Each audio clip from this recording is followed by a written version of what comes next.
Hello, everybody out there. This is your friend, Adventure in Life, once again presenting another episode of the summary. Today, the topic is the library card by Richard Wright.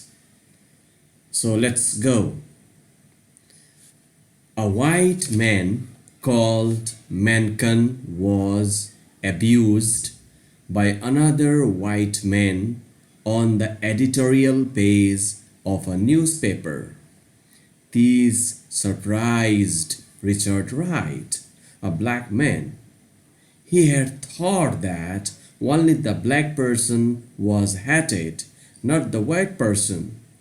In order to know about this white man, he was able to use the library card of a white man in his office and read two books by H.L. Mencken. When he read these books, he found himself in a different world. He was surprised to learn that idea could be expressed by using clear, clean, sweeping, two general sentences, and that words could be used as weapons.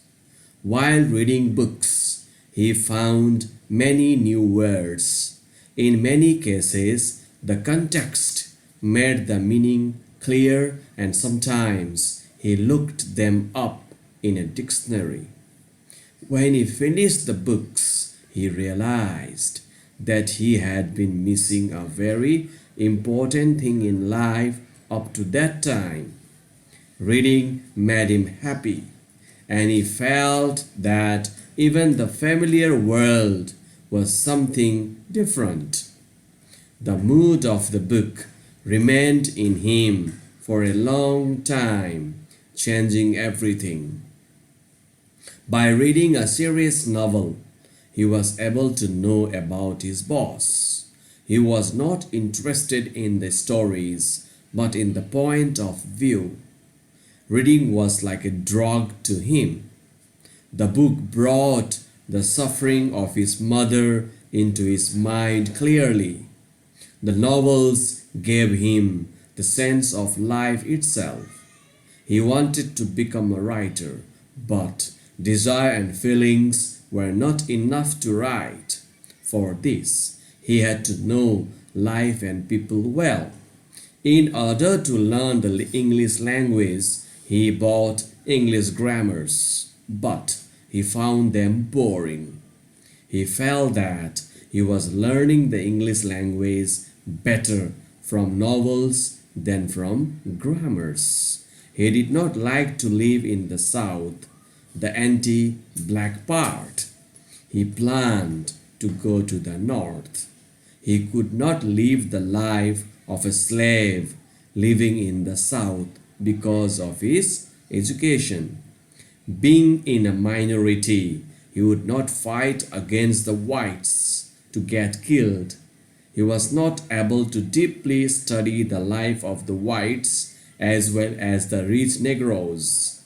His education had made him different from other Negroes, so he was not heartless enough to transfer his hate to other Negroes.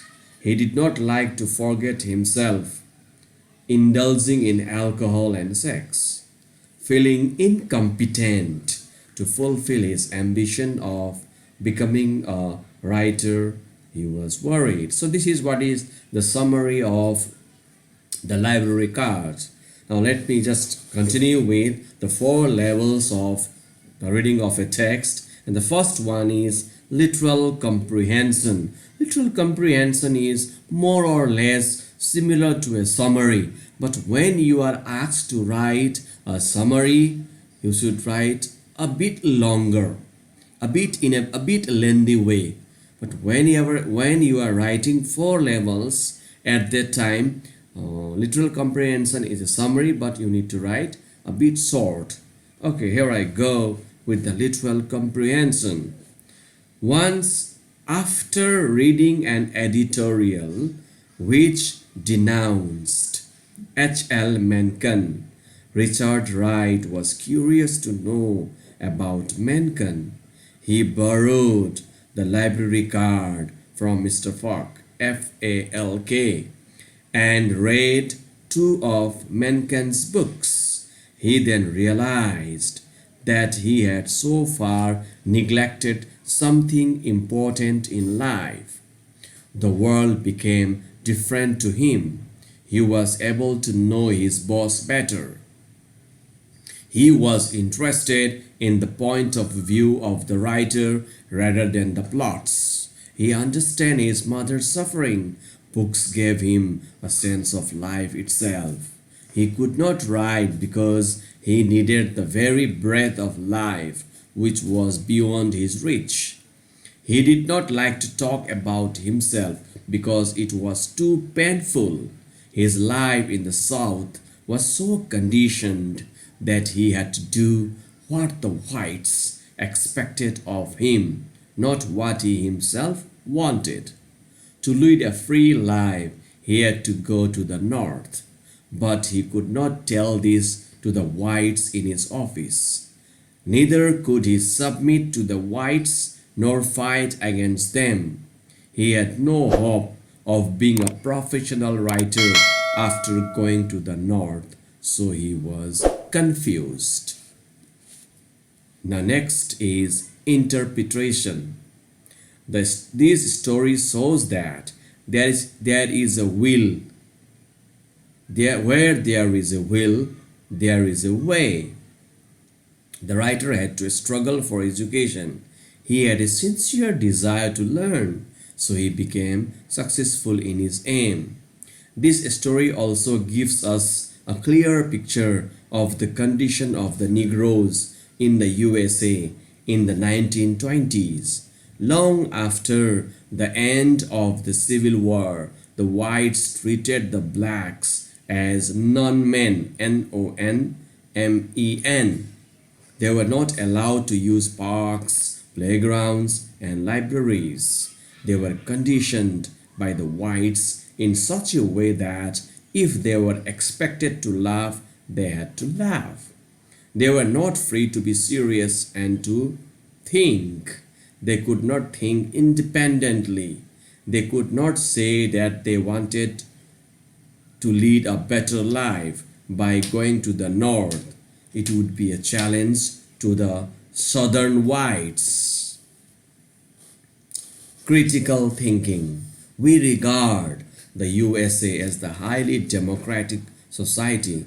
Therefore, we doubt if the blacks were so unfairly treated by the whites. Were they not allowed to use the library? Was there no compulsory higher education for them in the USA?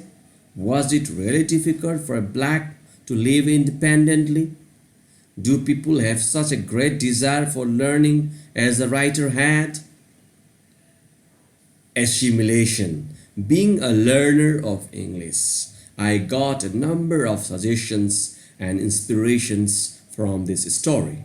From now on, I will try to guess the meaning of a new word by reading it in its context. If I cannot guess, I will look it up the dictionary. Like the writer, I was fed up with the English grammars.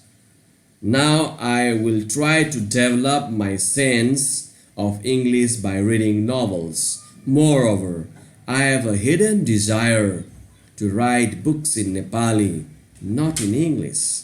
In spite of my feelings and desires, I have become a failure. Now I have realized my weakness. I do not have a sense of life. The very breath of life is beyond my reach.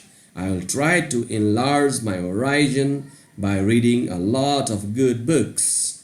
I'll also be deeply involved in the real life of people.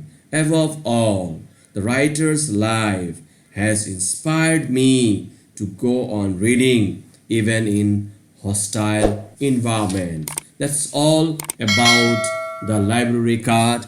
I hope you have been enjoying my summaries and the other readings of the text. You please You can see the previous videos, and I hope I will be guided more by your valuable